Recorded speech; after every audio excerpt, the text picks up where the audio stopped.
नमस्कार, welcome back to my YouTube channel. तर बघा, पावसाळा चालू आहे आणि कांदे खूप मोठ्या प्रमाणात खराब होतात.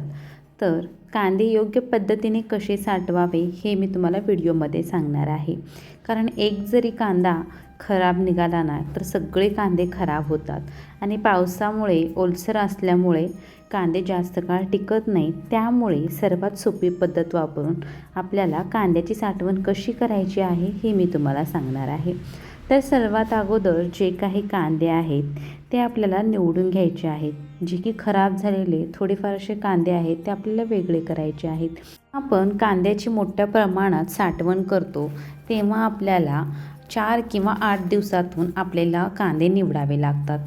जर तुम्ही कांदे नीट नाही पाहिले किंवा नीट नाही निवडले तर तुम्ही बघू शकता अशा प्रकारे बघा, जशी की कांद्याची पात असते ना तर तशी कांद्याला इथे मोड फुटते.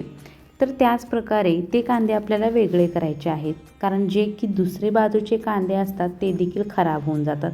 त्यामुळे हे जे मोड आलेले कांदे आहेत ते आपल्याला बाजूला करायचे आहेत. तर कांदे घेताना आपल्याला कांदे कसे निवडून घ्यायचे आहेत. कांदे घेताना आपल्याला चांगल्या प्रकारे वाळलेले कांदे घ्यायचे आहेत, ओले कांदे घ्यायचे नाही. आणि तुम्ही बघू शकता जेव्हा एखाद्या कांद्यावरील वरचा टर्पल जातो ते कांदे आपल्याला ठेवायचे नाही आहेत, ते बाजूला करायचे आहेत. अशा प्रकारे कांदे तुम्हाला ठेवायचे आहेत म्हणजे हे कांदे खराब होणार नाहीत. त्यामुळे घेताना कधीही चांगले वाळलेले कांदे घ्यायला पाहिजे. जर वाळलेले कांदे नसेल तर तुम्ही कांद्याला 1, 2, 3 दिवसासाठी ऊन देखील देऊ शकता. उन्हामध्ये चांगले कांदे वाळले तर त्याच्यामधील जो काही ओलसरपणा असतो तो बाहेर पडतो आणि आपले कांदे चांगले राहतात. तर इथे बघू शकता जो काही कांद्यातला कचरा आहे, जे खराब झालेले कांदे आहेत ते बाजूला करायचे आहेत आपल्याला, म्हणजे जेणेकरून जे काही दुसरे कांदे असतील ते देखील खराब होणार नाहीत.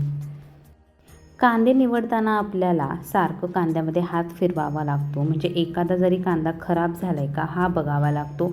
जर तुम्ही खराब झालेला कांदा तो कांद्यातून बाजूला नाही काढला तर तुमचे बाजूचे कांदे देखील खराब होणार.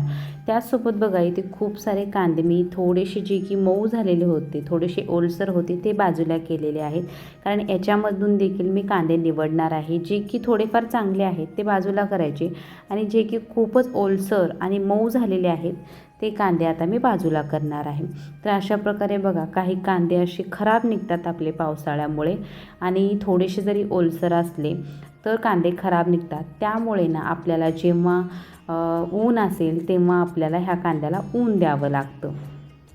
जेव्हा घरामधील साठवणीमधील कांदे असतील तेव्हा आपल्याला असंच फरशीवर टाकायचं नाही आहे, कारण त्याच्याने सुद्धा ओलसरपणा पकडतो आणि कांदे खराब होतात.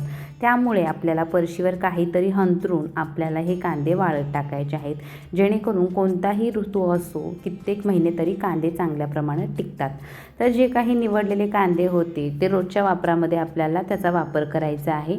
आणि एक छोटी हवेशीर अशी जाळी घ्यायची आहे, त्याच्याखाली आपल्याला पेपर टाकायचा आहे आणि जे की जास्तच असे आता पटकन खराब होणार आहेत असे कांदे आपल्याला आता वापरायचे आहेत, जेणेकरून ते कांदे खराब देखील होणार नाहीत. आणि जे काही चांगले कांदे आहेत ते बाजूला करून आपल्याला साठवणीमध्ये वाळवत घालायचे आहे.